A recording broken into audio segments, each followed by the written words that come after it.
I studied at Redwood High since kindergarten. It used to be a renowned school in the past, but quite recently, several students started to mysteriously disappear, tarnishing the school's reputation. Students were even given a month's vacation. It got to the point that a few of my classmates transferred to a different school. Me, on the other hand, I decided to stay because I only had 1 year left before finishing high school. Everything was going fine in my life, and back then I loved science.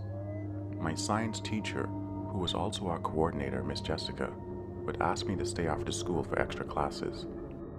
I honestly didn't mind because any opportunity I got to learn more about science was exciting for me. Don't get me wrong, Miss Jessica was nice. She was also extremely strict. There was no way I could deny her. Although I stayed after school, Miss Jessica rarely assisted me. Instead, she asked me to stay in the library to complete my assignments. Days passed by, and it was finally Friday.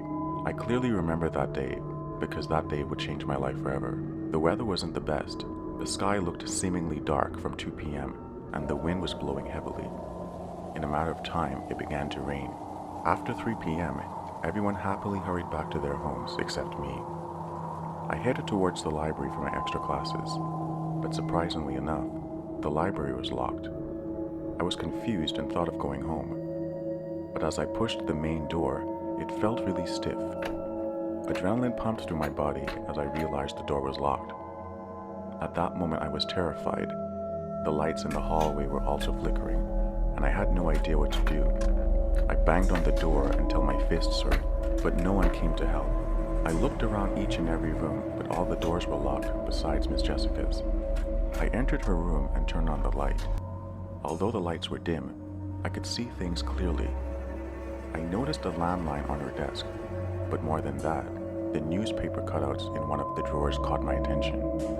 I don't know why my curiosity heightened, and I took it out. It was a newspaper cutout of children that were missing from our school. Suddenly, I heard loud footsteps coming up the stairs. My heart began to pound heavily because those footsteps didn't sound normal, so I hid underneath the table. After that, what I saw shook me to my core. I could see a girl standing in front of me. Her eyes were pushed deep into the socket, and her lips looked dead. Her legs were also turned in the opposite direction. The color drained from my face, and I was half mad with horror.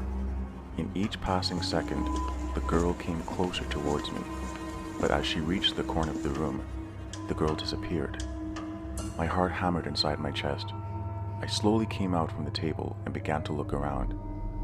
As I shifted the table from the corner, I saw a small hole in the ground. I started digging, and I was able to uncover something that shook me even further. There were dead bodies dug deep into the hole. Some of them looked frozen. Fear tormented me, and I began to shiver uncontrollably. After some time, I came back to my consciousness and called the police. Later, it was identified that Miss Jessica was behind the kidnappings and murders of the children.